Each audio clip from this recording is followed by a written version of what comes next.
into. You're Okay, still staying in so Panchkula? yeah, I'm still there.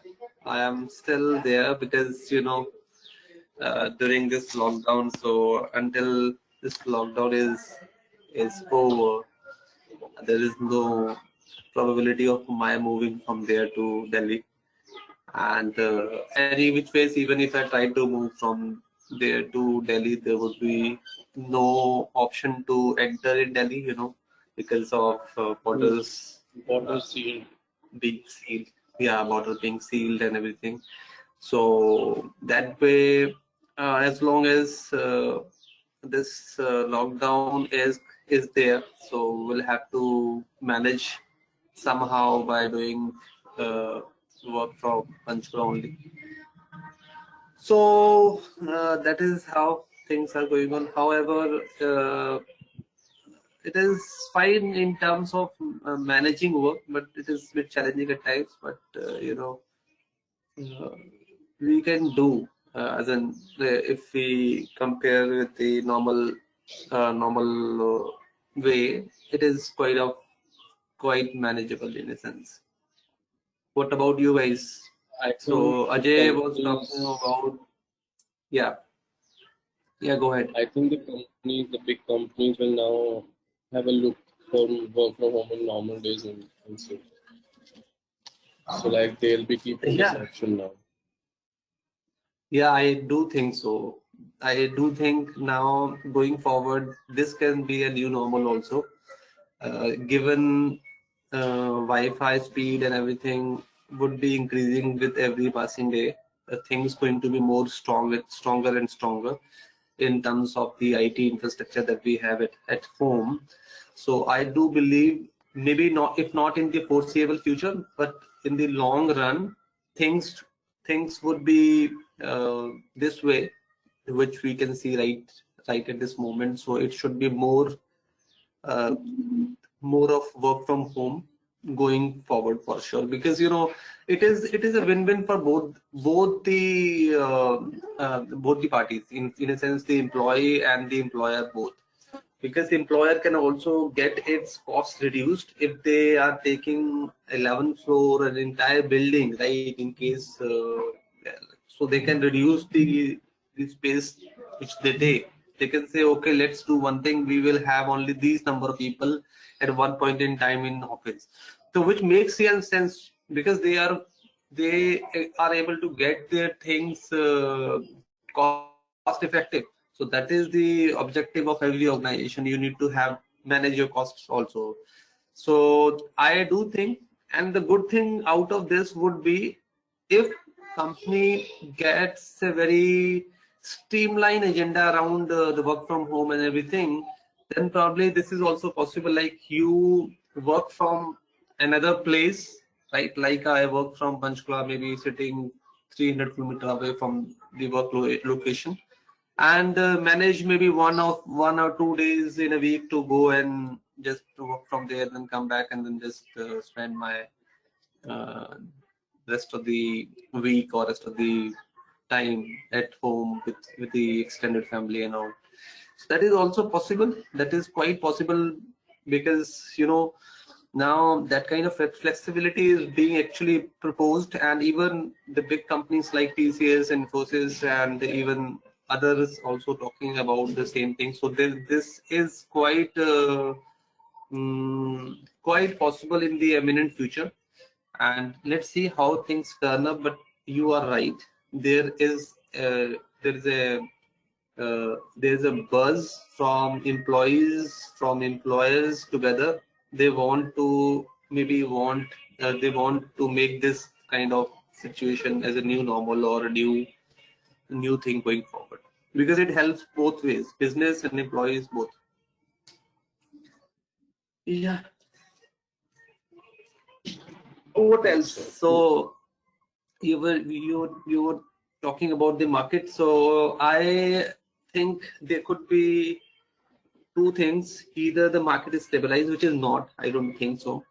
So because what the people are talking, the market has already made its bottom. So it would just continue moving up from here. which I really doubt. I don't see that way. I see this stability or this temporary stability which you can see in the market is because of many reasons. One, the RBI bank is just pushing its stimulus package and other things. They just come up to support the financial system. So that is another reason why this is just keeping its pace, or it is at a steady pace, you can say. But it won't be at steady because if you look at the global situation is actually not quite encouraging at this moment. And you saw the crude oil just going into negatives in a sense. It really people were not able to oblige their contracts, the future contracts which they had into crude and everything. So that is why it went into negative, right? So that is this trend may continue if the activities that we talk about, the various activity, if crude is not consumed, if crude is not consumed, then everything will remain in this glooming environment, in this gloomy sense, you can say. So that is a huge negative. And if this negative continue for some time, there could be a situation which can lead to deflation. If that deflation comes into action, then this market can't stay at the same stage where it is staying at right now.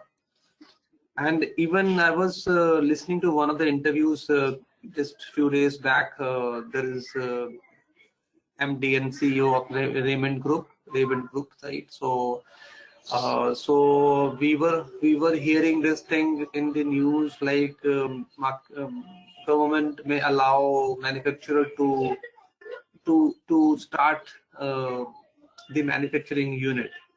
So he was very categorical in his point. He was saying even if government allow the manufacturer to start doing the manufacturing, and if there is no consumption, right, so they can't start their manufacturing even at that point in time. So it is not that easy. If you look at the whole thing, it's not that easy. So unless there is a demand in the market, as a manufacturer, maybe you are running a business, you're running a factory, right? So you assess your demand, how the demand is in the market, and basis that you upscale your business, and you accelerate the manufacturing requirements and everything, right? So when there is no demand, why would you be putting people in the manufacturing unit and start doing the manufacturing of this stuff? So which is quite relevant in a sense. If it is coming from a person like a Raymond CEO or the MD of that group, then it really reflects on what the actual situation is on the ground, and it does make sense by the points and the comments which he really gives to us. So that is the whole situation. What are your take? What are your points? What you think about the market?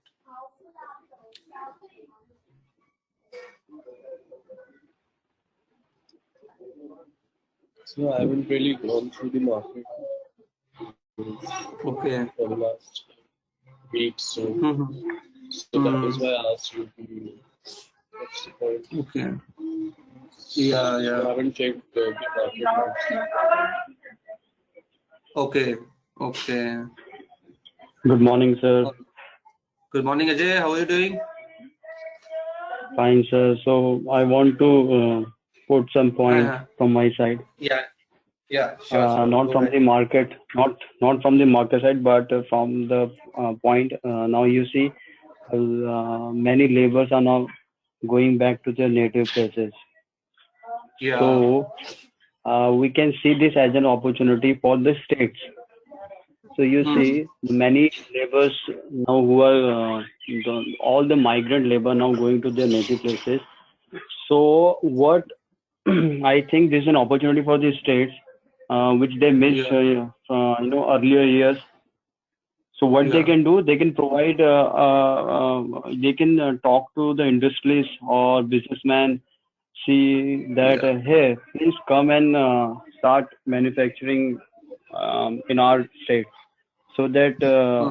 the labor which move from one state to other for the work, for Hmm. the livelihood, they would not go there. Especially for Bihar and Uttar Pradesh, you see many laborers when Yeah. go to Maharashtra. So I think this is Yeah. Yeah. also an opportunity for states. They can utilize the labor because they have a surplus power, they have land, they have the cheap labor now. So they can come up with a new industry or a state, growing state, especially for Yeah. Bihar and Uttar Pradesh.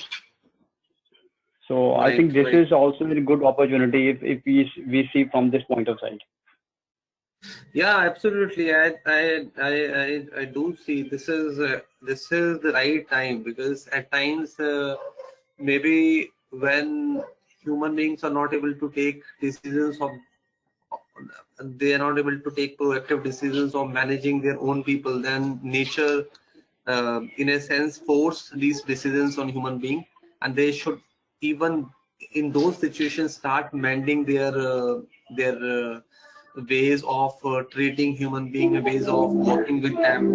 So this is absolutely a necessity now, given there is a lot of movement from Bihar and UP to other states, and it is absolutely necessary the government of those states along with the central government should be posing something, so that there is some level of stability. It shouldn't be that half of the population or such a huge chunk of population is moving from a state to another state. It really destabilizes other states also in a sense, and then the human value is lost somewhere. Human value is not there in the system also. So you're not actually respecting the human value. So human resource, which should be respected in a sense. So that is possible when there is enough job opportunities in the same state where the people are from, and if they're moving from one place to another place, that really disturbing. That's really disturbing, and that too when such a huge chunk of population is moving from one location to another location, one state to another state. So that's really concerning, and maybe these are certain difficult times. What difficult times also uh, give a chance to respond sensibly, and respond with some responsibility, and probably maybe the government or the leaders and the industrialists, they start realizing that it is just not about their own business. They should also think or feel from the people perspective also, because these two states primarily, UP and Bihar,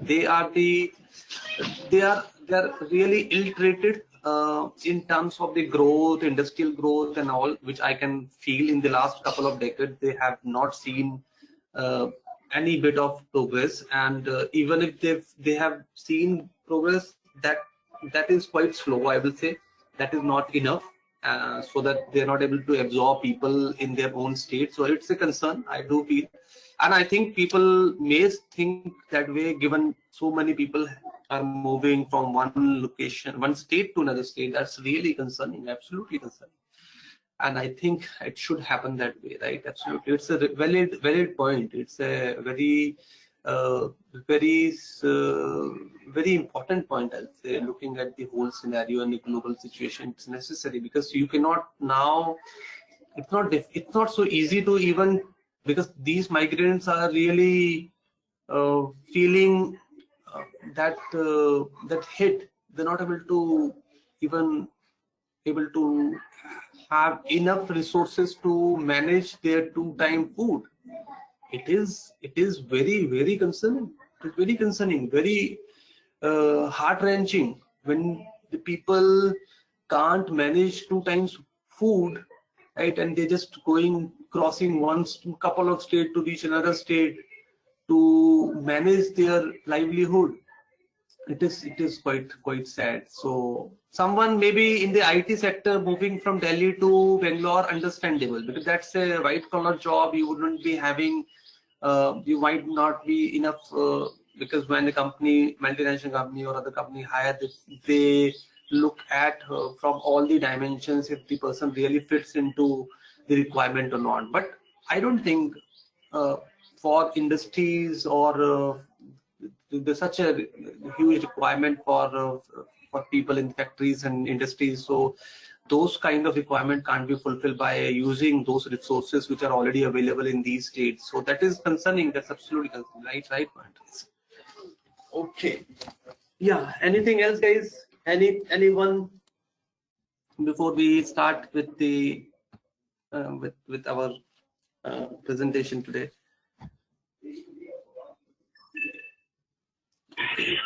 sir Arifa Neha कुछ बोलती नहीं है, उनसे भी कुछ बुलवाइए. Yeah, even I want them to speak, right? I want them to, because that is how you can be interactive. Because I know online sessions are quite boring. Even I don't like online sessions. Yeah, because this becomes a bit of a one-side conversation, right? So that at times is a bit annoying, right, to the person who is actually taking the session. Why, you when you're in the session, when you're in the class, you kind of see the faces, you can actually see the responses, right? But when you're doing the online, you cannot. So that the only way of engagement is you talk, you talk, you kind of share your thoughts. It is not about wrong and right. I always tell my people, it is never about right and wrong. It is just about the thought, and every thought has some sense in it. It comes with a sense only, right? You're talking about something, it's coming from something which maybe the another person is not able to feel, or maybe not able to see in the first place. But when you give that thought, then there are more reactions coming from the similar thought. So that's reactions, and those kind of more you can say more expressions can be seen only when there are thoughts. When there are no thoughts, there would be no expressions. When you don't give me a thought, probably I would not be giving a reaction. So similarly, if I don't give you a thought, you would not be giving any further response on that. So it is just about thinking from any angle. You can think from any direction, whatever comes to your mind, which might be less important, more important, or the most important. That's a different issue altogether. That's, we can take it separately, but it is only when we kind of start thinking on those lines only. So Neha is there. Arifa hasn't come. Arifa hasn't joined as of now, I think. Neha has joined, right? Neha, any thoughts you have?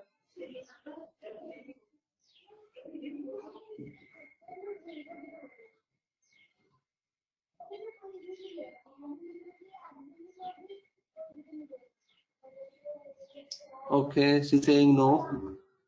All right. So okay. So as I always tell my people, tell my students, like, keep reading about news, maybe through Money Control, because I know now you guys would be quite busy, quite occupied in terms of Apurv, Ajay. You would both be occupied on weekdays with your training or other stuff that you were doing. Ajay is doing training, and Apurv, you are doing your normal job, so you would be occupied. But still try to get, and like, reading about the market is always necessary. Then only you can be updated.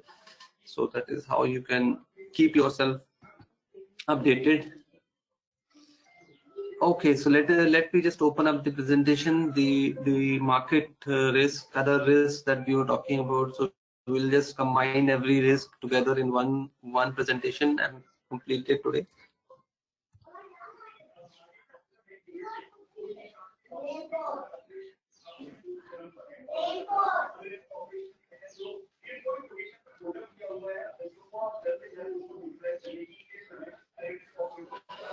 Delhi, I guess it is quite impacted with coronavirus. Delhi, there are a lot of hotspots already made, and Delhi has become a bit of a concern.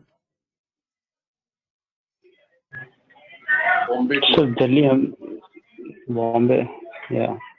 Yeah, Delhi, Bombay, both, and both are quite that quite hugely impacted with this coronavirus. Let us see what would happen, but this is, for the time being, this is a bit tough.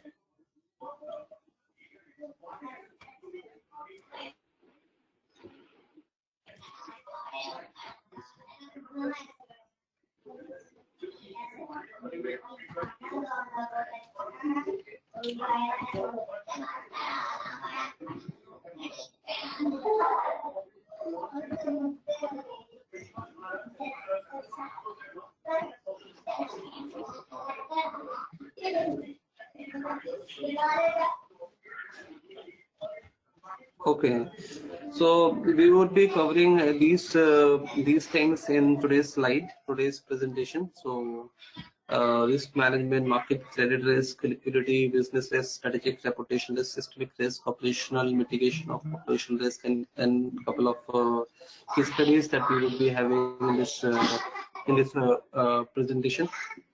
Okay, so what is risk management? What is risk? So this is basically giving an example here that we can see, and it basically talks about what risk is actually. What risk is? Situation involving exposure to danger. So that is called risk, right? So any danger the system has is called a risk. Risk is the possibility of losing something of value. So values can be gained or lost when taking risk resulting from a given action or inaction, foreseen or unforeseen.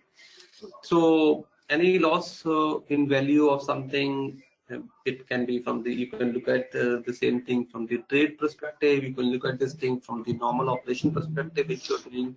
So operation can also be at threat or at danger when something is not performed, is not done in the desired manner, which is expected from the operation teams, the people in the operation. If that goes wrong or that is not done in the proper way, then it is a risk, it is a danger, it is a threat to the system. So that is what the risk is what the risk is. And risk is something which is inherent in every activity that you do, no matter the activity is easy one, it is a difficult one, it is a challenging one, it is a complex one. So if you look at all the activities that you're doing, maybe from starting your day to ending your day, so every activity has some sort of risk involved.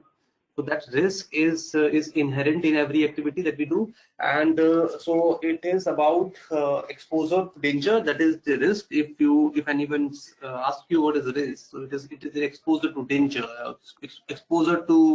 exposure of getting a thing wrong, maybe getting a thing not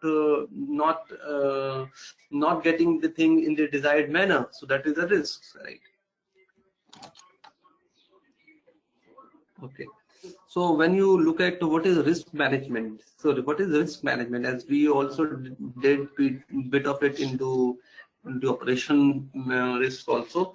Risk management is the process of identifying, assessing and controlling threats to an organization's capital and earning. So this is basically the risk management. So what the risk management is, so you can look at this diagram which is given here.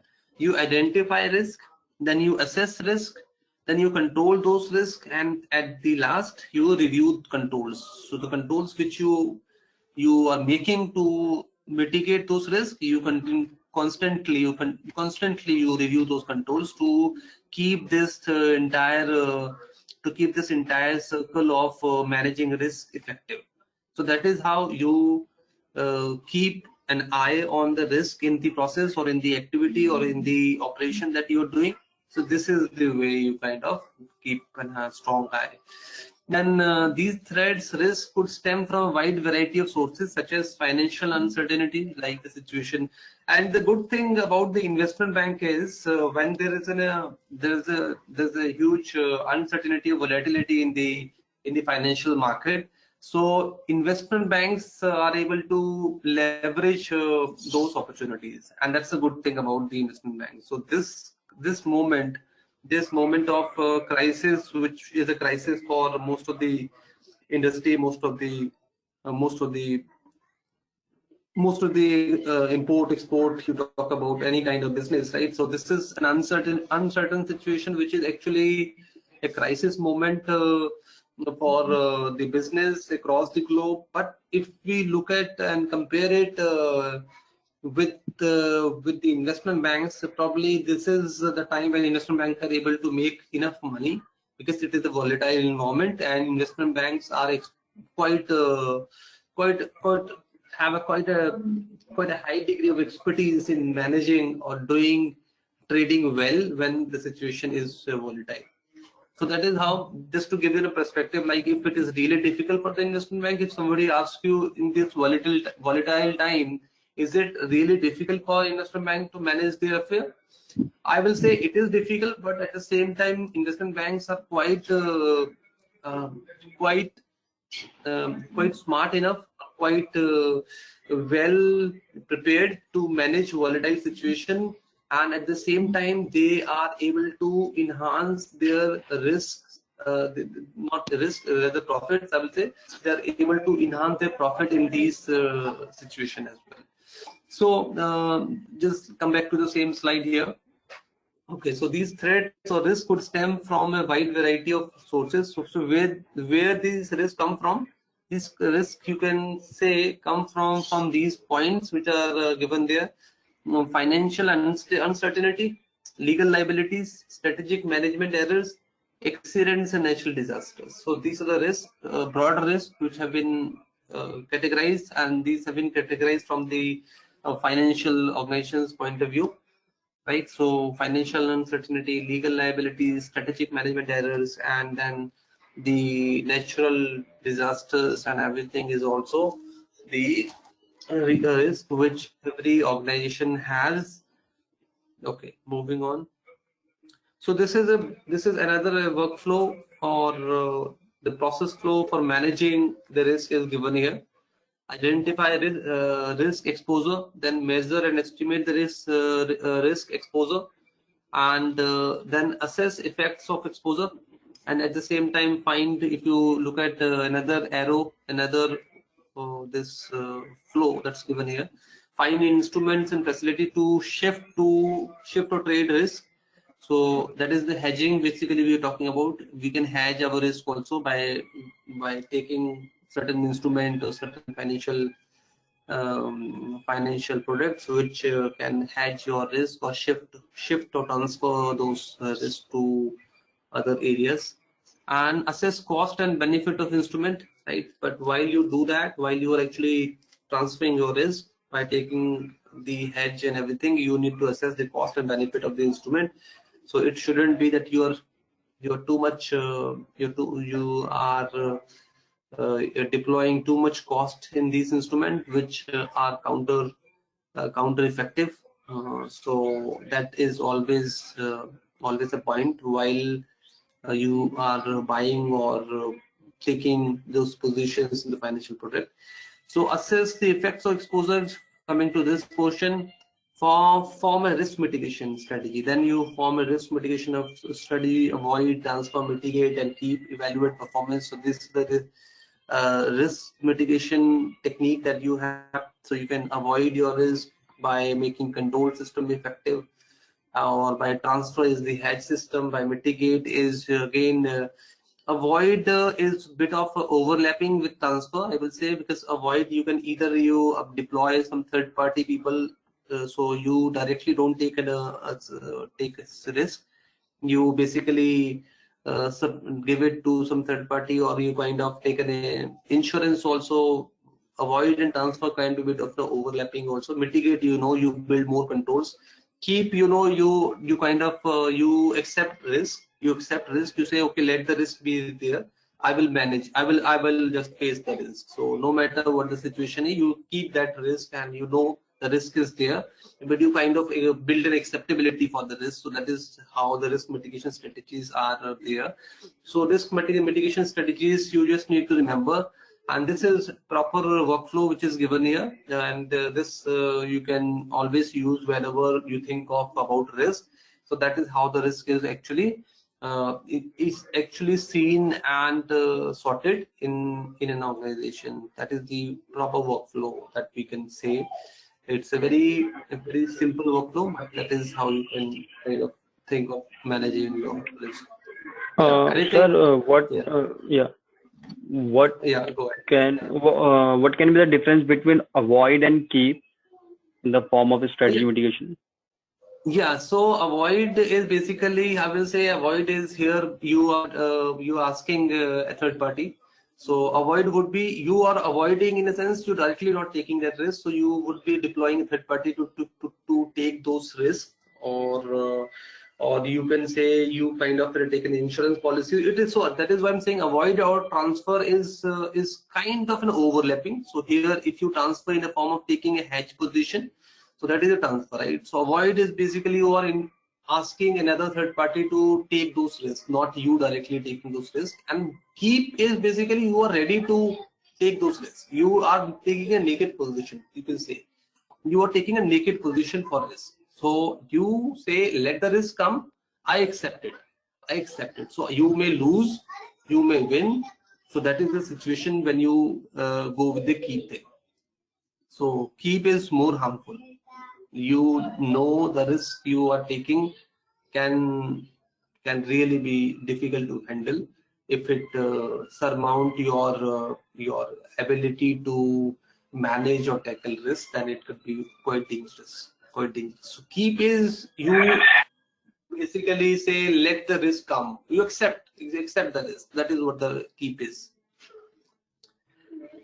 All right. So any more thoughts? Yeah.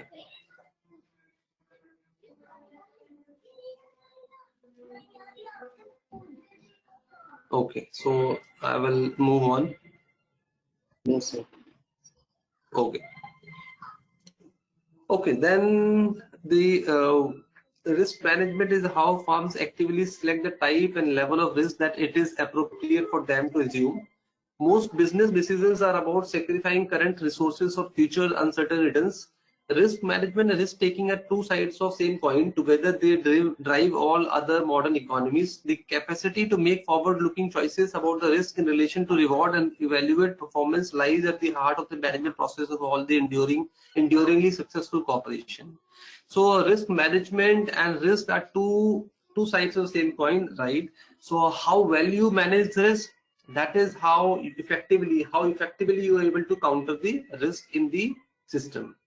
And if you are ready to accept risk, you know the risk is there. Like let's take the example, you know, you go for a short position, you take a trade, and just from the trade point of view, I'm telling you, you take a trade, you are of the view this trade will be bearish today, right? So you assume the market is bearish, and the particular stock would be bearish as well, and therefore you take a short position, you buy it on the high price, and you believe that's the highest point where the stock may go today, and you buy it on the highest point, and then you think, or you you think of stock going down during the day, and you would like to offset your position by taking a buy position later in the day. So that is what is running in your mind, that's going in your mind. But unfortunately, this is the reward and risk, right? So though you might have made your assessment, you might have seen this situation from some level of analysis, some level of interpretation. You would have done certain analysis at your level. Those pros, after assessing those pros and cons, you would have taken the short position on a given stock, right? But whatever analysis or interpretation you did, that's a reward and the risk associated with that particular trade. So if the assessment and the interpretation which you have done for that particular trade really goes in favor to you, then probably you would be able to make huge profit, right? Huge profit out of that deal which you are able to take by doing the short on that trade. However, on the contrary, if your assessment goes against your entire analysis and interpretation that you've done, then you tend to lose a huge money as well. So that is the risk and reward associated with the risk. So risk management, when you say, if you manage your risk by taking maybe a counter trade, you presume, let us also take a put on the other side, to if the stock goes below this, you have a put uh, to manage your downside effect of that particular trade. So that way you are able to manage your risk by having an effective risk management process with you. But in the first scenario that we discussed, wherein you're taking a short position, but you're not taking any put option, that is the put option. So what does it show? It shows you are very sure, and it is the risk and reward. So if you go for the put, it is a risk management technique you are deploying to to minimize your losses, to minimize your risk that you have in the trade. And but at the same time, you would have to you would have to keep aside a certain amount of money to buy the production, right? You would have to keep aside certain amount of money. So if you are ready to take that risk management technique, so it's a risk management technique. So whenever you're deploying any risk management technique, you also need to deploy certain resources of funds, right? Managing people also at times. So that is how you are able to manage the downside effect of a trade. But if you're not going for a risk management technique for the given example that we're talking about, so there are potential rewards, the potential downside effect as well. So this is how this term or these two words have been put on the slide. So risk management and risk, both are the same side of the coin, two sides of the coin, right? So if you are very strong in your approach, you feel the things would be this way, so you just go with the one side of the trade, you don't take another side of the trade. So that means you're not having enough risk management techniques. So which is quite uh,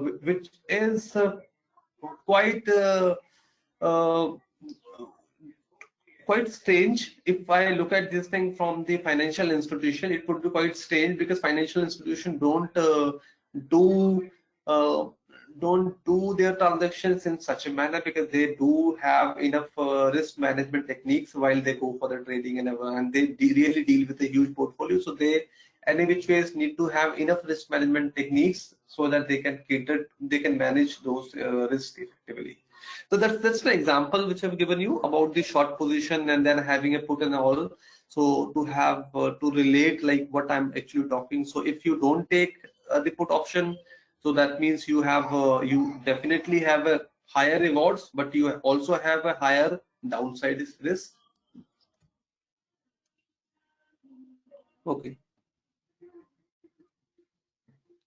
So this is, the many broadly, these are the risks that we have in any organization: market risk, country risk, equity risk, operational risk, legal and regulatory risk, business risk, strategic risk, reputation. So these are the broad category of risk that we have in any financial institution, or for that matter, other institution as well. So we would be discussing about these risks in this presentation. Okay, so there is another financial risk diagram that we have.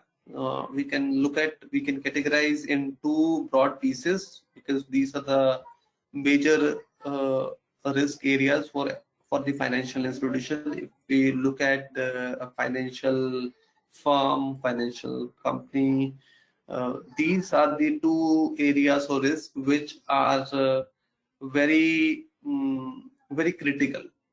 Very critical in the sense, if you look at the market risk, what the market risk what does it talks about? Talks about these things. You can see these things: equity price, interest rate risk, foreign exchange risk, commodity price risk. So what is this? This is basically the market risk, which is coming from the market due to the changes happening in the market, right? So market, So from broad market, you can say the interest rate, and but the interest rate is also one of the market risk, you can say that. But interest rate derives a lot of the other things. So equity and foreign exchange risk is coming from the from certain changes in the foreign risk. So we would be talking about these all risks in the other slides. What is trading risk? We know. What is the gap risk? Any idea about the gap risk? What is this gap risk? Even?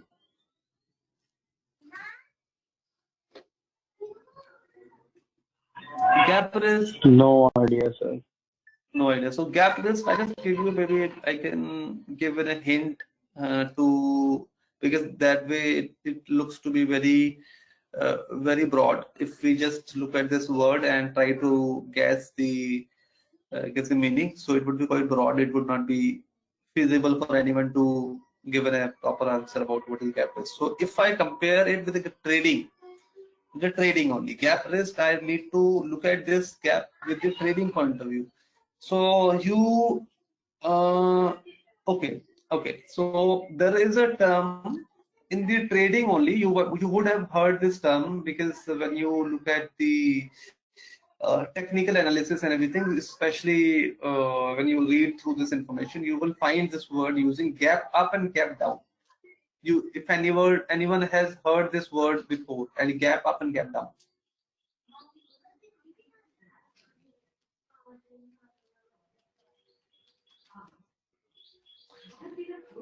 Okay.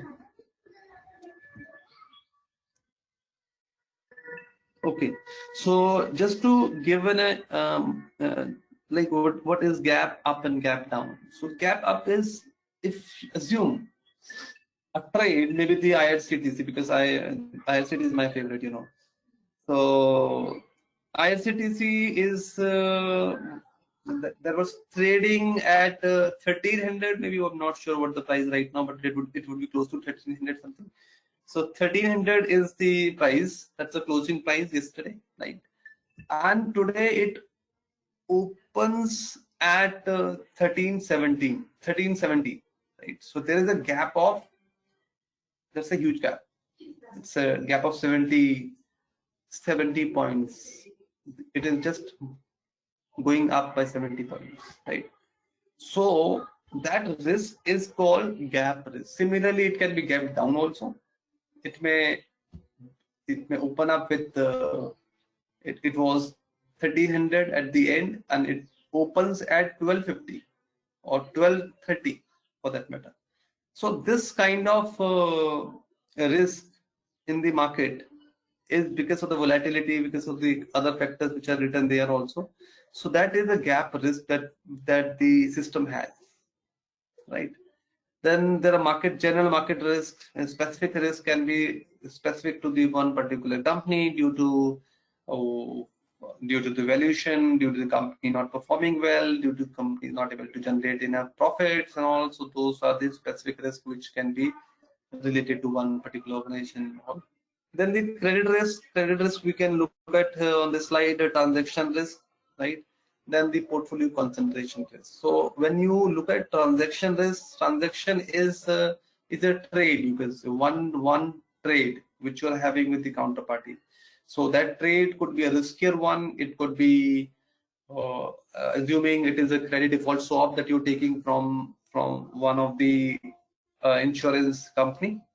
And credit default, what the credit default swap does, it takes care of a credit responsibilities, right? It takes care of your credit responsibility. If another company whom you are giving a loan, if that company defaults, so this credit default swap that you have bought from the insurance company, so that insurance company would oblige your contract and would help you survive the difficult situation, right? So that is the whole objective of buying a credit default swap, right?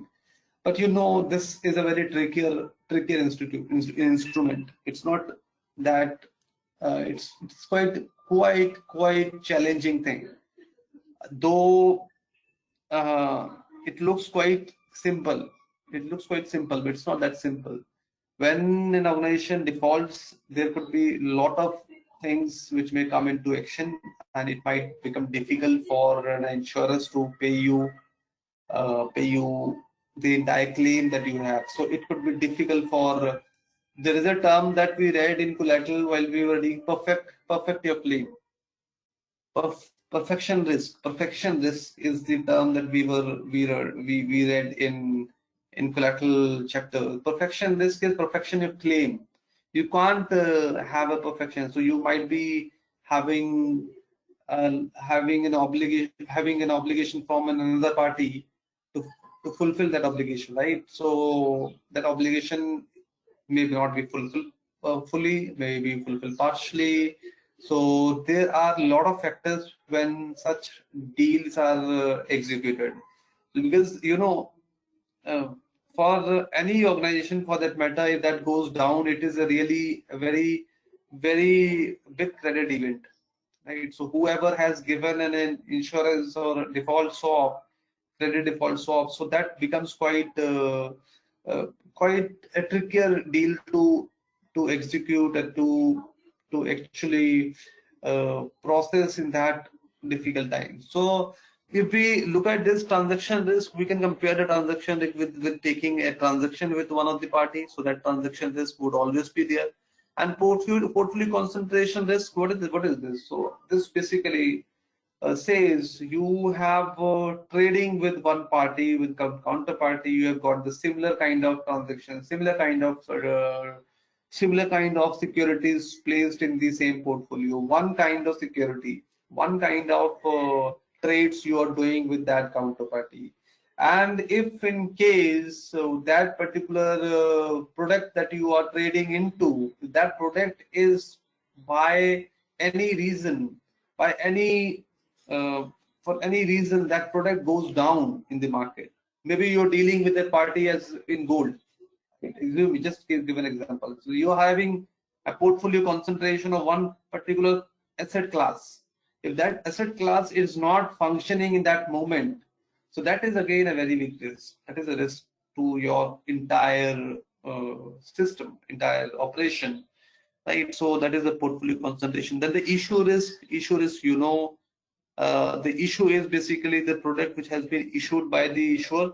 So that is the issue risk. And then the counterparty credit risk, issuer risk, issuer is the one who is actually issuing the product, issuing the security or equity or the bond for that matter.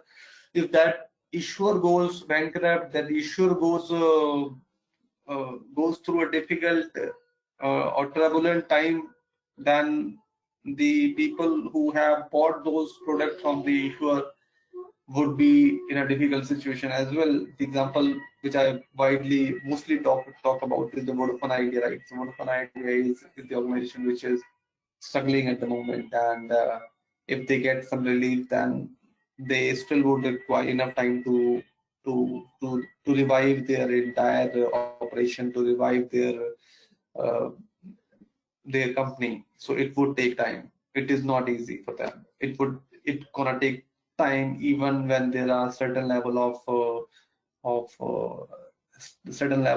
help supplied to them by the government agency. Then also it would take time for them to actually revive them to the same level where they were at one point in time.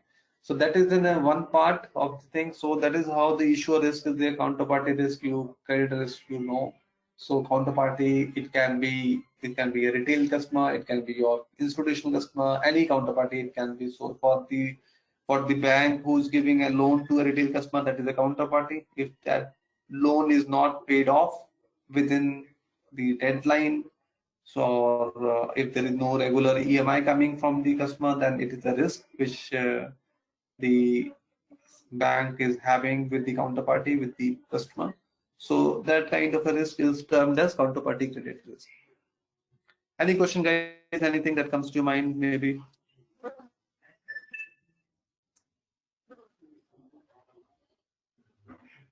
All right. No, sir. Okay. So let us move to another slide now. Market risk. So now here we would be just covering about market risk. So market risk is a risk that changes in financial market prices and rates will reduce the value of a security or a portfolio.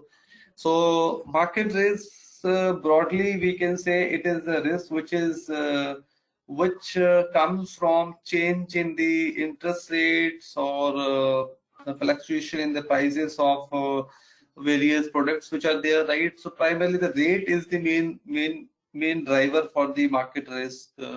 Interest rate is not in the hand of the financial participants. There could be changes in the interest rate. So if the interest rates are changed, you know, the financial securities, primarily the fixed income securities, they get a lot of hit. If there is a financial instrument already available in the market which is giving a higher interest rate, then the instruments which are traded in the market, they would be devalued, they would not be traded.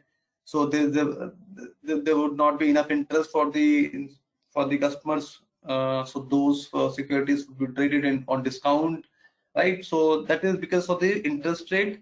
And similarly, the other factor effects can also play a huge role. So the price of the commodity goes down, then also there could be a market risk. So this is about general market risk component. Specific market, general is the one that we're talking about, is general. Market specific could be related to one particular factor, which could be interest rate, which could be any FX risk. So one particular thing is the specific, you can say.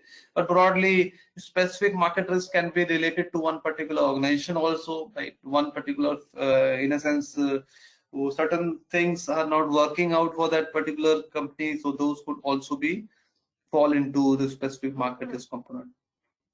In trading activities, risk arises both from open unhedged position and from the imperfect correlation between the market position that are intended to offset one another. So it is just to tell you about the trading activity. Trading, you know, the open position, which is the unhedged position or naked position, you call them, are having risk. Similarly, if you are having a security which is not having a good level of correlation, right? So in the portfolio, if the securities which you are having, which you have, and they all have the same correlation, right? So it would not yield good results to you. It would not yield good returns in the end. So the correlation should be perfect. Perfect in a sense, it should be, if there is zero correlation, then probably it is the best correlation. It's the best correlation, but you cannot have a zero correlation most of the time. So there should be some degree of correlation. It should not be there should be some degree of correlation in a sense. It should not be equally correlated. It should not be equally correlated. It should be unequally correlated in portfolio so that it can give you the enough return. So one security goes down, the other can actually compensate for the other one.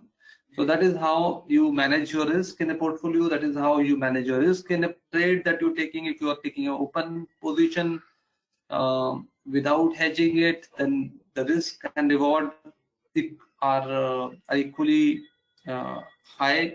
You can have higher rewards if the position behave as per your expectation. Similarly, if it doesn't behave as per your expectation, there are equally higher risk associated with the trade. Okay.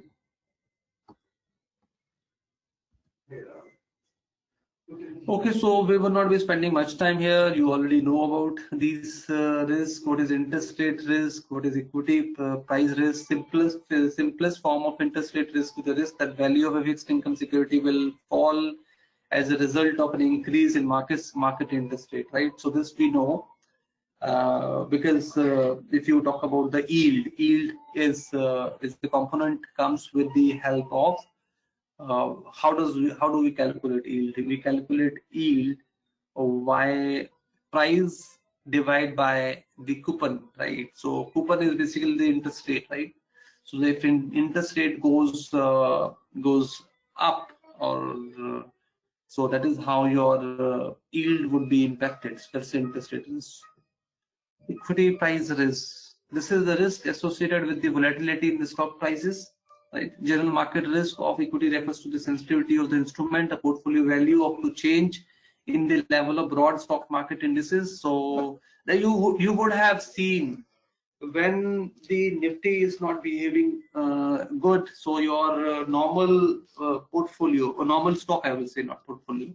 So your or maybe the stocks in the portfolio, you can say those stocks in the portfolio, or the if you taken just one stock maybe, so you would have seen if the indices are not performing well, so your stock is also not performing well, because if you look at the index, how that value is derived, that value is actually coming with the value of those stocks taking together. So if your stock is not doing well, then you would also see the indices is not doing. Similarly, vice versa, if the index is not doing, the stock value would also be falling, the stock would not be doing good. So that is quite relevant in case of equity, and that's the general market risk which we see, which we have. Okay, foreign exchange risk. Foreign exchange risk arise from the Sir, yeah. Go ahead. so I was saying you talk about the yield. So you said that yield is price divided by coupon, or it should be coupon divided by price? Coupon divided by price. Did I say? Coupon divided. Okay. Yeah. Okay. You said price divided by coupon. Then I thought, okay. Oh, okay. So No. It would be other way around. Coupon divided by price. So you would be yeah. calculating. Okay. Then that is how it should be. So this is the interest rate price risk, and then you have equity price risk, right? So this is how basically what we are doing. We're classifying different risks. We're just trying to have a fair understanding. However, the broad, if you look at the broad risk, then it is categorized into two broad pieces, which is credit and market. If I cover the market and credit, then primarily all these risks which you're talking about, the equity and interest rate, cover them all. We have seen in this particular slide, right? So what these, if you understand these two risks, market or credit, they primarily cover all the risks which are associated with them. But you can also look at these risks separately to understand what they actually mean. Then let us come to slide 13. So here we see the foreign exchange risk arises from open or imperfect hedge position in particular foreign currency denominated assets and liabilities, leading to fluctuations in profit or values or as measured in local currency. So foreign exchange risk, we know how it comes. It is the main driver of foreign exchange risk is your import and export, right? So import and export is the main driver of foreign exchange risk. So if there is less import, so your value of the currency would be devalued, right? So, and if there are more import or more export, if there is more exports happening than the level of import that you have, then your value of currency would be strengthened. Your currency value would strengthen if there are more exports. Similarly, vice versa, if there are less, if there are more import happening, then the value of currency would weaken, right? So that is how it works. Like the example that we talked about some time back in the previous classes about the foreign China, how China is able to manipulate its currency, and by taking a position of buying the USD, because they have most of the export in the USD, right? So they, whenever there's a high demand of USD sell, when there are more seller available for USD. So because if there is a more USD sellers or demand for the USD,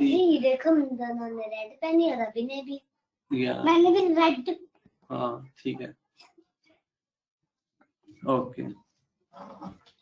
Okay, so this is done. Foreign exchange risk, commodity price risk. Price of risk of commodity differs considerably from the interest rate and foreign exchange risk, since most commodities are traded in markets in which the concentration of supply is in the hands of few suppliers who can magnify price volatility. So commodity risk is again, so like the example that we can see about the crude oil, right? the crude oil example. It is one of the prime example that we can talk about from the commodity price risk point of view. So what has happened? So it is the commodity is not there are few players, the suppliers or the players who are there in the market. There are limited number of players who are actually in that kind of a commodity trading, in commodity dealing, right? So they're the main supplier, you can say. They're the supplier of that commodity. So if these suppliers are not having enough demand, right? If the suppliers don't find people who really can create a demand for their commodity, then the price of that commodity will fall, right? So that is what happened in case of you remember one barrel of your crude oil, right? It was at one point in time it was close to, I guess, 180 or something, 120, 130, 150 also at one point in time, and it 190. passed 190, right? So you can see it was 190, and what is right now, the same Minus barrel has, 30 minus. yeah. So that was the one scenario where it went into minus also, but in reality it can't be minus. That minus is due to certain factors because of the future expiry which was happening that point in time, and the people were not ready to take possession of the quantity. Crude you cannot take and buy and keep in your home. There is a proper provision for having crude, and if you if the government or the required places where the crude can be kept, if they are already full, right? So you will not find people who can actually have that crude preserved or kept at the place. That way you would have to pay money to keep the crude, right? And at the one side you're already paying money to execute the trade, you're taking a physical delivery of the trade. Then to keep the crude you're paying excess money. So which is why it actually went into negative. Otherwise it was not negative, I'll say. It was close to 20 barrel, 20 rupees, $25 or 25 $25 per barrel, right?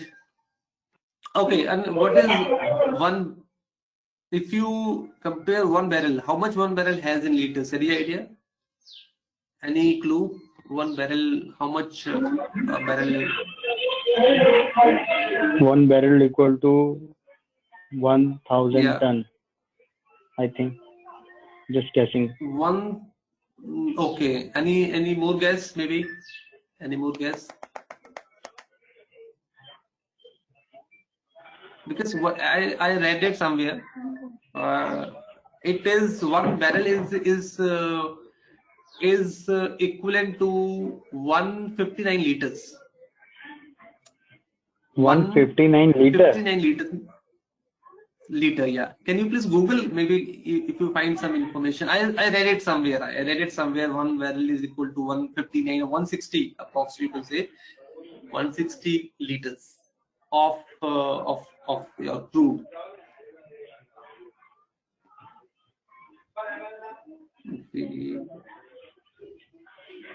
Sometime back I read this. Maybe if that was true, let me just check.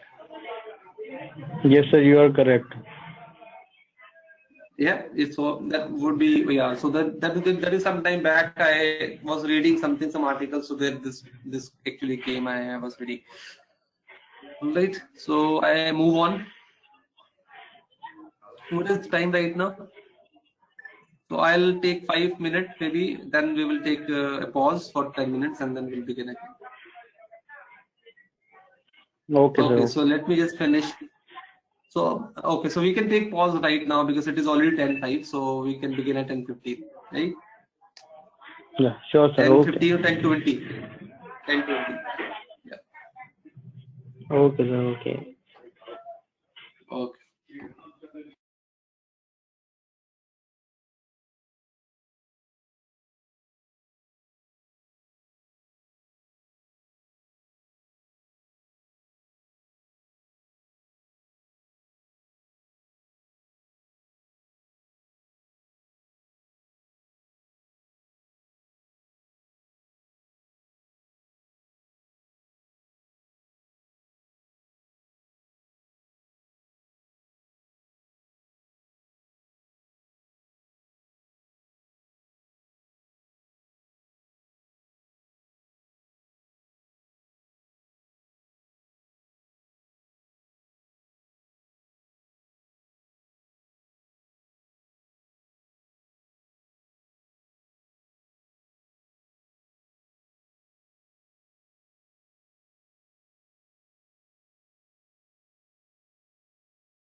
Online.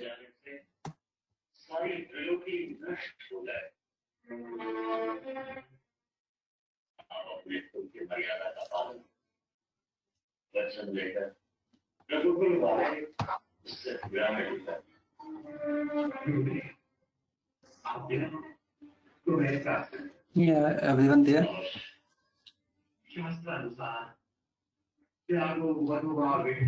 Yes, sir. Okay, okay. Okay, so let us start where we left. Okay, fine. All right. So credit risk. We now moving to another slide that is talking about the credit risk. Okay, so So, sir, credit risk is the risk. Yeah, yeah. Go ahead. okay, so you continue. I was, giving some points why the crude Yeah, was yeah, so, yeah. Tell so me. why the crude was low. So basically, Yeah. there are two reasons of the crude is Mm-hmm. at such a low Yeah. price, so low level. Yes. The number one is the demand, because the demand is not there is a lack of demand because of this Mm. coronavirus.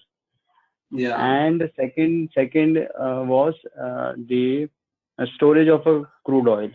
So almost Right. Right. every country has uh, you know uh, kept Mm. the crude oil, so there is not so much space where they can store it. So that's why the Right. demand is getting is such a low. So that's why the crude is not Yeah. at, price is very low. Right. Absolutely. Right. Absolutely. Yeah. Yeah. These are two reasons. Absolutely. Because the demand, there is no demand. Everything is to its standstill, and everything is static now. You look at it's not a story of one country. Rather, most of the countries are almost at a standstill pace. So when nothing is moving, so what would be the use of crude? And on the contrary, the countries like India or many other countries for that matter have got enough crude with them, have already filled up their storage capacity. So there is no capacity available to take more crude.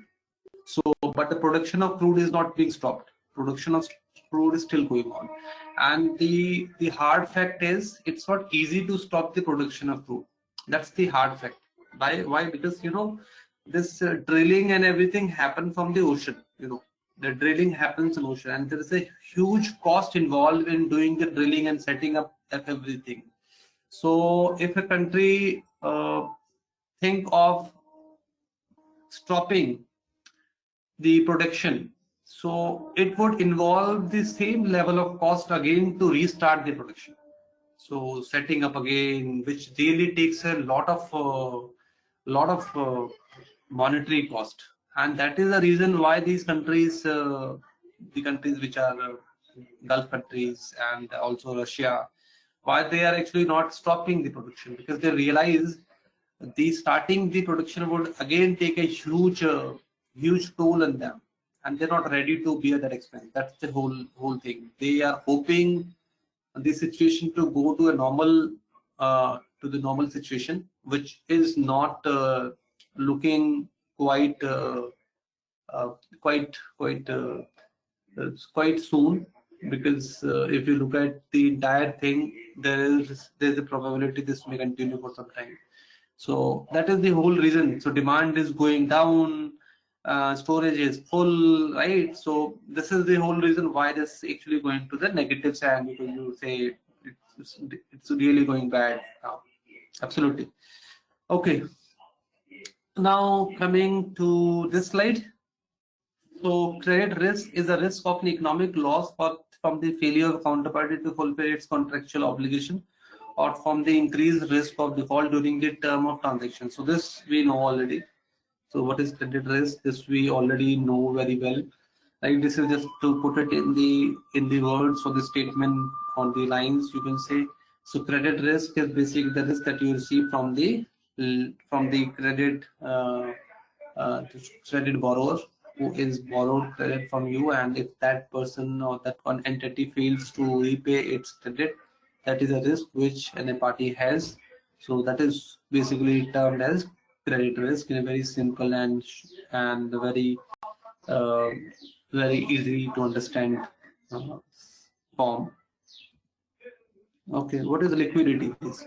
So now coming to liquidity risk. Liquidity risk comprises both funding liquidity and trading liquidity risk. So we can categorize liquidity risk into two parts. One is the funding liquidity risk and another is the trading liquidity risk. So what is funding? Funding liquidity is basically if you need to fund a project and you don't have enough funds available at your site, so there would be a liquidity risk to that project. So that basically shows that reflects your survival can be at stake, your project can be at stake, your entire uh, running or the business can be at stake. So that basically reflect the funding liquidity and trading liquidity. So you look at when you do trading, you get enough margin from the broker, right? And when you get the margin, you leverage margin to make position in the trade. And if you're doing the intraday, that's a good thing, wherein you buy one trade, you sell the same trade, you offset a position the same day. So that's a very simple trade. That's not a complex trade. But if you take a trade and you take a positional trade, you keep that trade for some days, maybe months or years, whatever the situation is. So you're blocking your funds. And there could be a situation wherein if you are also trading into futures and all, then you need to maintain a certain level of margin also every time. And if that trade value shrink in its value, that trade value shrink in the long run due to volatility in the market, then the margin requirement would increase. Margin requirement would increase. You receive a call from the broker to top up your margin, and in that case, the trading liquidity risk would come into picture. And another can be when you have bought trade and you are stuck with one of the trade, you wanted to sell off that trade maybe in some time or so, but due to certain reason you could not sell, and now the value of the same trade has really fallen drastically, and you realize if you sell the trade now, then there would be a huge risk to it. So now you're stuck with the trade. When you're stuck with the trade, so you will not be able to take more positions into other trades which you intend to take. So that way you are actually struggling with the trading liquidity risk. That is how this liquidity risk we are talking about. So we can see what is written here. Funding liquidity risk relates to a firm's ability to raise necessary cash to roll over its debt. So you're not able to fund the project. You don't have funders as in the funding available in the market due to the constraint. Even in the given situation, you can see there is a huge the same chapter about the Franklin Templeton case. You can imagine, you can see they have bonds with many organizations in the capital market, but they're not able to sell off those bonds at fair value because the market is not doing good.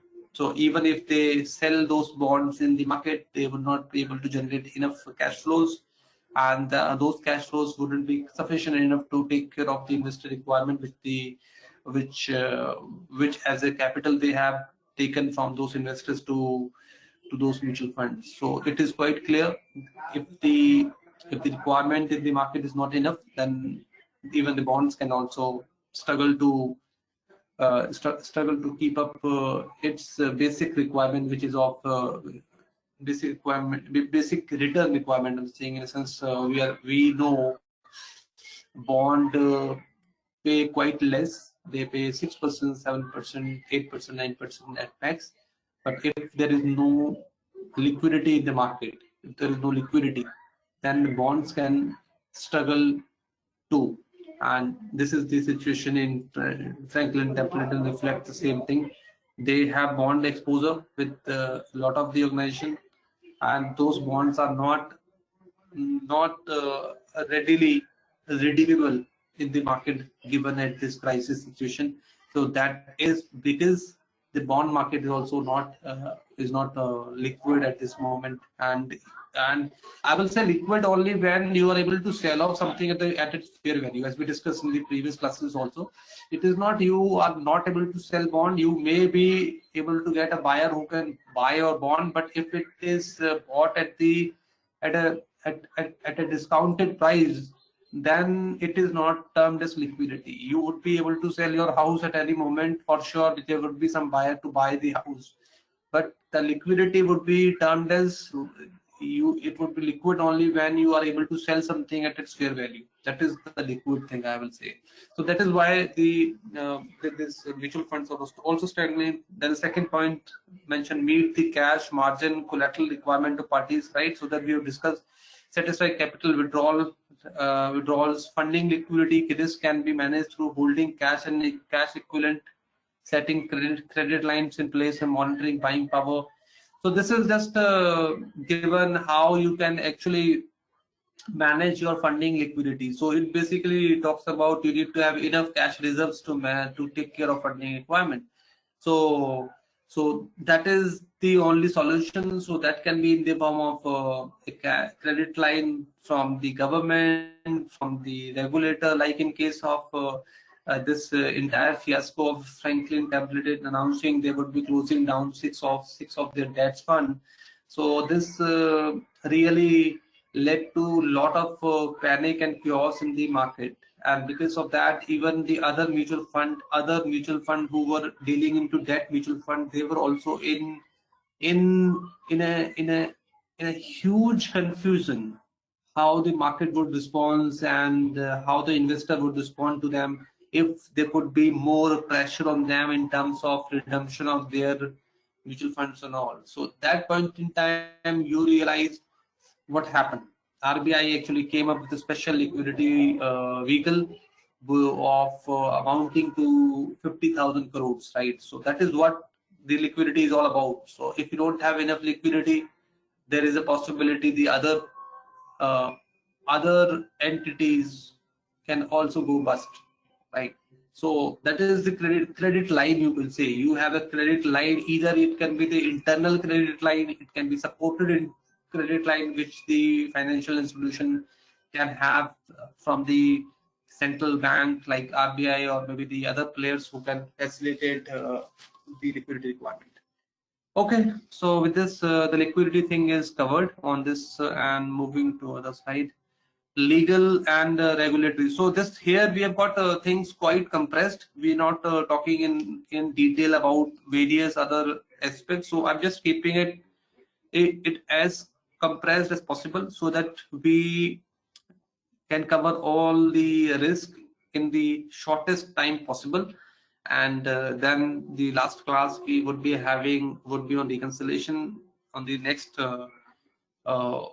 weekend.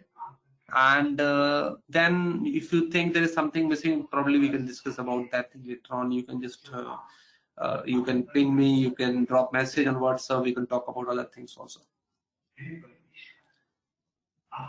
Okay, so legal and regulatory risk, you know very well what the legal and regulatory risk is. So when you are into trading, or you are for that matter, you are an organization which is even not into trading, so you're dealing with clients, you have a lot of exposure with other stakeholders, right? So if something goes wrong, something goes against the desired expectation, then probably there could be certain things which you need to get sorted by taking a legal recourse. So that is a legal risk which you have, right? So that is primarily termed as legal risk, right? So legal and regulatory risk arises from a whole variety of reasons, and it closely related to operational risk as well as reputational risk. A counterparty might lack the legal or regulatory authority to engage a risky transaction. Legal and regulatory risk are classified as operational risk under Basel II Capital Accord. In the derivative markets, legal risk often only become apparent when counterparty and investor loses money on transaction and decide to sue the provider firm to avoid meeting its obligation, right? So this is a risk. So you are dealing with a counterparty, that counterparty fails to make its payment, and then they take a legal recourse to salvage their position with the party against them, or to salvage their overall market consolidation they have. So they can take a legal recourse. Similarly, the party which is winning can also take a legal recourse. The party which is losing, they can also go for the legal recourse. So these are the challenges which you cannot run away. So legal challenges or legal risk would always be there, and if something is some level of finance or some level of money is involved, those legal risk would be there. So that is one of the risks which is quite important, and you can see this risk then translates to other risk. So this is clubbed together in operational risk only, because you're doing an operation, and while you're doing the operation, certain terms, certain things are not understood by the other party, or even if that is understood, the interpretation to those understanding is different by those parties, so they're not adhering by those particular things which you are stating in the agreement with the party, right, or with the entity you're dealing with. So the conflicts which are built between two parties, and then these two parties reach to the court, that leads to the legal dispute primarily. Right, so this is the legal risk. Then I move on, and another aspect of regulatory risk is the potential impact of change in tax law on the market valuation of position. Okay, so this is also quite important. So if there is something legally changed by a jurisdiction, by a geography where the bank is dealing, maybe related to tax structure, maybe related to some other thing, so that may impact to the financial institution, and that way it might curb the liquidity of the financial institution. It might shrink the profits of a bank or the financial institution for that matter, and it would be difficult for the financial institution to keep operating with the limited budget they have got. So it may have they would have to shut down. They would have to stop operating in that particular geography where the tax structure has been changed, with some other restrictions have been imposed. So that could also be a legal challenge, you can say, in a sense. When the British government changed the tax code to remove a particular tax benefit during the summer of 1997, one major investment bank suffered a huge losses. This is just an example given here. So if there is some tax relief, maybe like if you set up a business, or you set up your organization in SEZ. SEZ is, what is SEZ? You might be knowing this SEZ. SEZ is special economic zone. And your office and my office, our office is in a special economic zone area. So where the site is, that is called special economic zone. So if you are operating from a special economic zone, there are some tax reliefs which are given to these companies who are building up their offices in special economic zone, and when they are providing employment through the special economic zone, there are some special benefits, tax benefits are given to these organizations for about 10 years. And if those tax benefits are not there, then otherwise there would be more tax which a company has to pay, which in case of special economic zone is quite limited for 10 years. At times there are no taxes also. Okay. Business risk and strategic risk. Yeah, any point? So can we correlate this legal risk, the tax point, with the Vodafone? Yeah. With the Vodafone? Yes, we can. Yeah, absolutely. Because if you look at the whole thing, the Vodafone is into, there are two parties involved. One is the government of India, another is Vodafone itself, right? So Vodafone India, Vodafone Idea has a different view, and government of India has a different view. Though now government of India is quite soft on Vodafone, and they're trying to help them. But now, given this has gone into the court, it has touched the legal boundaries. So it is just not limited to government of India, though there could be some provisions designed and done by the government of India at later stage. But at this moment, if you look at the whole situation, it is a legal risk which Vodafone India is facing. If the Supreme Court is asking them to pay the entire AGR, which in their assessment is only equal to 21,000 crore, right? On the other hand, when you look at the same thing from the government of India also, or from the legal prudence after this entire legal battle for 14 years, what the legal prudence is saying? Legal prudence is saying they are liable to pay 53,000 crore, right? Now the government of India has developed a soft corner for Vodafone India, and they are saying, okay, we can do something, we can extend this payment for some years, 15 years, 20 years, which is coming up in news for some months now. And also they are agreeing to some extent the assessment which Vodafone India has done. But if you look at the whole thing, this has run for 14 years. It's a better legal risk. How much money the Vodafone India would have put into the whole thing, you can imagine, right? At the same time, the whole fiasco has led to a lot of difficulty for the entity itself. So everything is at stake now. The employment is at stake, the operation is at stake, survival is at stake, reputation is at stake. So you can say you can relate the legal risk with the other risk as well, reputation risk and operation risk that we also mentioned here. And it is one of the prime example that you have stated. It's one of the prime example you can quote here about the legal risk. Absolutely. Yes, sir. Because if you go to previous slide, sorry for no problem. You see the point is here. Oh no, sir. The वही bank वाला जो था, London वाला. London. Okay, yeah. No. Yeah. Okay. This one. हाँ sir, ये वाला अब you see इसमें एक point है, तो another aspect of regulatory risk is the potential impact of a change in tax law on the market value of a position, जहाँ पे एक investment bank को huge suffer हुआ loss का. So if you go to Vodafone tax case, the dispute.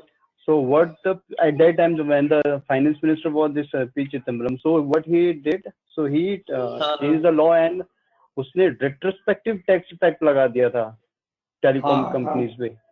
उसका effect क्या हुआ कि उसकी वजह से क्या हुआ, so ये डिस्कशन फिर वहाँ, क्योंकि प्राइम मिनिस्टर वो जो मनमोहन सिंह था उसके पास भी गया, तो उन्होंने ये कहा था कि इस पे रेट्रोस्पेक्टिव इफेक्ट नहीं लगना चाहिए, लेकिन पी चिदम्बरम ने कहा था इसमें लगना ही चाहिए, जिसकी वजह से हुआ क्या कि इस पे ये केस लग गया. और अब क्योंकि ये रेगुलेटरी में चले गया, तो इसकी वजह से अब आज जो सिचुएशन वोडाफोन की बनी हुई है कि वो इतने लॉस में है, तो ये भी एक मेन पॉइंट बन गया हमारा कि टैक्स लॉ की वजह से भी कैसे कंपनीज को इफेक्ट होता है. Absolutely. Well said. So it was So this was one of the major dispute by Vodafone, because they were of a very strong view. There should not be any retrospective change in the tax system, and which was made by that government, that government, and during that time, ideally there shouldn't be any retrospective changes made, because once the privileges or once the benefits have been extended, they have been extended, and you should not be striking down those benefits or privileges which the company has already managed to get in the past. You should only be applying your tax thing on the current situation, on the present situation. So this was really went against them, and unfortunately even the legal system also went against them. They also did not realize the point which Vodafone India was trying to make, and it completely went against them, and unfortunately the situation for them is quite difficult, and that at times take a company or bank, for that matter any organization, can lead to a shutdown. And if you look at the situation, they are at the brink of on shutting down, right? They are on the brink of shutting down only. So it's quite difficult for them to sustain their business. And there are a lot of news coming from Vodafone PLC, as in Vodafone in the Vodafone would the primary entity would infuse money, but that would not be the right measure. Nobody would like to infuse money unless there is hope of survival. So hope of survival has to be given by Government of India only, and now I guess there would be something which would be done. But let's see how long it will take. It will take. It will certainly going to take some time, because there are two things happening parallelly. One, the Supreme Court proceeding is taking place, right? Though they have said something, it is not fulfilled. So everything is going over and over again in court proceedings. At the same time, Government of India is trying to give some reprieve to them, but it is not working out because they know there is a legal hurdle. Once that is not settled, they cannot play their role also. So it is moving on. Well said. This is the right point, because retrospective tax system actually came into place that moment, and it became a greater problem for them. It became a greater problem for them. Sure. Right. Any other point, guys?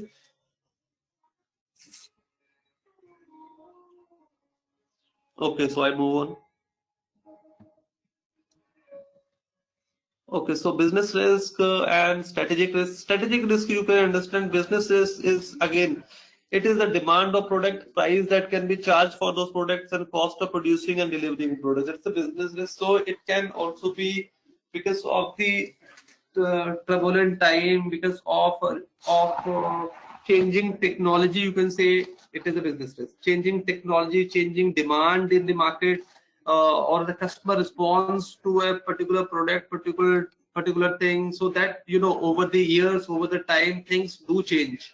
And if organization or a company is not able to keep pace with the requirement of the customer, probably you become obsolete and you lose your charm, or your attention, your relevance in the market, and that is why you lose the business also. That's a business risk, and it can be due to the turbulent time also, when like this situation today we have. It is also lead to, but it is applicable to all the businesses, because the situation is just not limited to one given business, one particular business. It is for all the businesses. But here the business risk is where the product itself is not attractive to the customer. That is another business risk, apart from the situational business risk that we talk about. When the situation goes down, there is not enough liquidity, when there is not enough clients available to particular business due to the bad situation which is in the market. That's the business. Strategic risk. How do you? Strategic risk is basically, it is coming from the top, top to bottom. So there is a strategy which is designed for everything that you're doing in the company today. No matter what the business you do, be it small or big, there is a strategy behind the same business, and which is coming from the top. Top has perceived a very good value proposition in doing that business, and that is how that business is being continued. And you need to keep working on the strategies so that you can attract more customer. You can build more better product with consultation, with feedbacks, with discussions within the team, with involvement of technology, with involvement of player who have more expertise, with involvement of vendor or third-party firms who have better understanding of a particular geography, location. So that is how you kind of make your strategies. You make your products better, and how you make product better by keeping more people into your strategy making, keeping more understanding, and that understanding is by having more views, by more discussion. So that is how you actually make those products better. The risk of significant investment for this, there is high certainty about the success and profitability, can be related to change in the strategy of a company vis-a-vis its competitor, right? And if the venture is not successful, then the firm will usually suffer a major write-off, and its reputation among investors will be damaged. So this is just an example given here. Strategy: you go and you think of merging with another company, like if Ola or Uber come together and they do to beat their other competitors, like the small competitors which are there. They might be capturing the market. If they come together, they have this view, they can actually control the whole market share, or the major market share would be with them. So all other blah blah, or maybe the other taxi services which are operating currently, they would be having shuttle services, would be having some share, and then they expand their business also. So this is kind of a strategy to beat their competitors, or to have a bigger market share. So these are strategies which can be successful, which can be unsuccessful, depending upon the kind of understanding which is built behind those strategy making. So those strategies actually work on the ground, they are successful. If they don't work on the ground, if there is no interest comes from the customers or the stakeholders who are actually beneficiary of those businesses, then it may fail also. So that is what the strategic risk is all about. So strategic is does not limited to this example that I just mentioned. It can be related to any strategy that you're making. It can be any kind of strategy. Okay. Reputational risk, so there is no much to discuss about this. Enterprise can and will fulfill its promise to counterparty and creditors. Enterprise is a fair dealer and follows ethical practices. The second main form of reputational risk took on new dimensions. So this is not something which is which you don't know. So I will not be spending time here. I leave it to systemic risk. You know very well what systemic risk is. Systemic risk concerns the potential for failure of one institution to create a chain reaction or domino effect on other institution, and consequently threaten the stability of financial market and even the global economy. So we understand what systemic risk is. Systemic risk is there is something really bad in the system itself. So system itself, in the market itself. So that may lead to a domino effect. So because if one system goes down, one financial system goes down, then another system would also be feeling the chain effect of that system going down. So that is a systemic risk wherein it is interlinked. Economies are interlinked. One institution is dependent on other is dependent on any and further other financial institution. So that's a systemic risk. So, and it is correlated with the market risk also, because if there is a risk in the market, then systemic risk would build up more. Operational risk we have already done, so I would not be spending time here more. Potential losses resulting from a range of operational weaknesses, including inadequate system management, failure, faulty controls, fraud, human errors. You all know them because we have already covered this part. Management failure, faulty controls, fraud, human error, inadequate system, then natural and man-made catastrophes. Other non-financial risk. Operational risk is both the oldest and newest threat faced by the financial and non-financial institution. Banks have to protect themselves from key threats to their operations, such as bank robbery and white-collar fraud.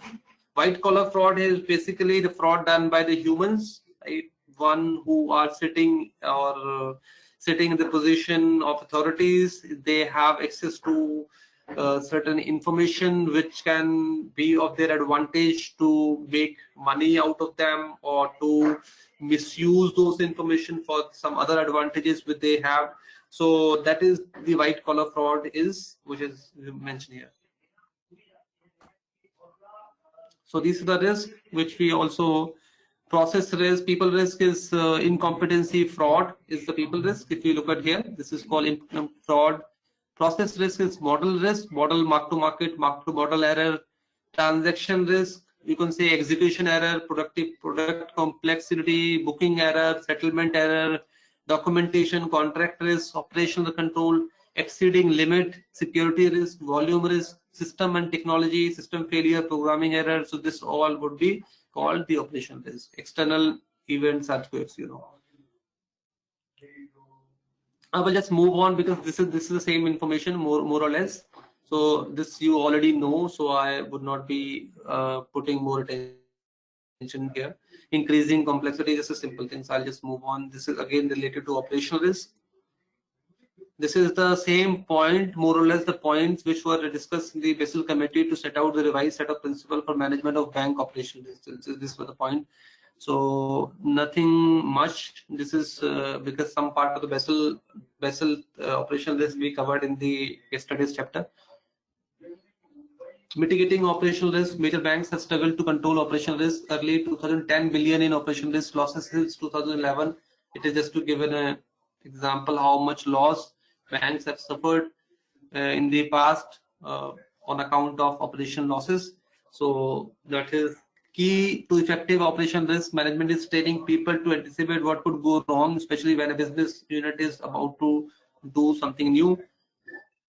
Right. So this we have already done. People, IT, organization structure, regulation consists of your entire operational concern area. So you need to manage people, you need to manage IT, you need to manage our organization structure and regulation that basically takes care of your operational thing.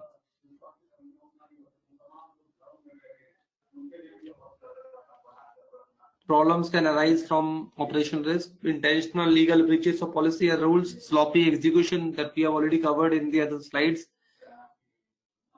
Okay, systems can be hacked and breached, data can be corrupted or stolen. We know risk banks face. So this is because today banks or many institutions are using cloud-based services. So there is a possibility the cloud-based services can be hacked. They are storing their data in those clouds, which are managed by big firms like Amazon, Microsoft, and all. So they are giving these cloud-based services. And if there is not a proper surveillance of those services which are being offered by these service providers, then there is the probability of getting those data hacked and breached. So that is one of the risk area which nowadays IT has. Banks can manage with setting aggressive sales target, rewarding employees for meeting the aggressive target. So this is again can lead to more risk. So when there are aggressive sales targets, so people or they have incentives also. So that way human tendency is they can take some shortcuts, some unintended ways of doing business, which may further lead to risk to the operation, reputation, and other risks that we have learned. Since the global financial crisis, regulators have increased the number and complexity of rules the bank must follow. So this is a risk again that we have talked about with the help of EMI regulation, Dodd-Frank regulation. These regulations basically have made things difficult. So this is again you can say is a risk in a sense, though it is not a risk, but it is a risk to the liquidity of the bank. So from that point of view, it is a risk because banks would struggle to manage the liquidity, and therefore it is a risk in a sense. Then we have a case study. So this we can done maybe in the last chapter. There are 3-4 case studies so that we can do in the. There is nothing to it is more of a study only. So we will be doing in the last in the next chapter, and then we can do the reconciliation piece that we would be covering the last one. So with this, I would be closing for today. If you have any thought, any question, please come up. Please raise your concerns, your thoughts before I close the class. Yeah. Anyone? Not from my side, sir. Not from my side, sir. Okay, guys, great. Then we will meet again on next Saturday. Maybe in the last that would be our last 2 classes. The next weekend, most likely we would be widening it up. And then, if in case you have any more concerns related to your study, as in terms of the content, if something is left, we can discuss on the group that we have. You can let me know. We can accordingly see. We can have some arrangement maybe later on. Hope it is good. Sure, sir. Sure. Yeah. Okay. Sir, have you gone through the app which the link which I Yeah, sent you. yeah, it was nice. It's quite nice. And if I go to is an information, I even read the technical analysis. There is one section. Yeah, it was quite good. It was quite good. So there are eight sections. They divided things into quite of 8 section. Option strategies also there. It is nice. It is nice, and especially someone who is beginning, maybe it will be quite informative. Quite informative. Yeah. Nice to share. I will also share with my people who are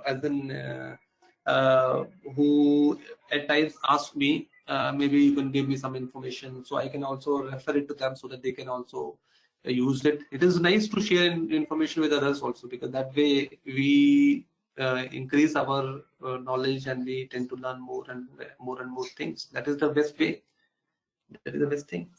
That is nice. Yeah.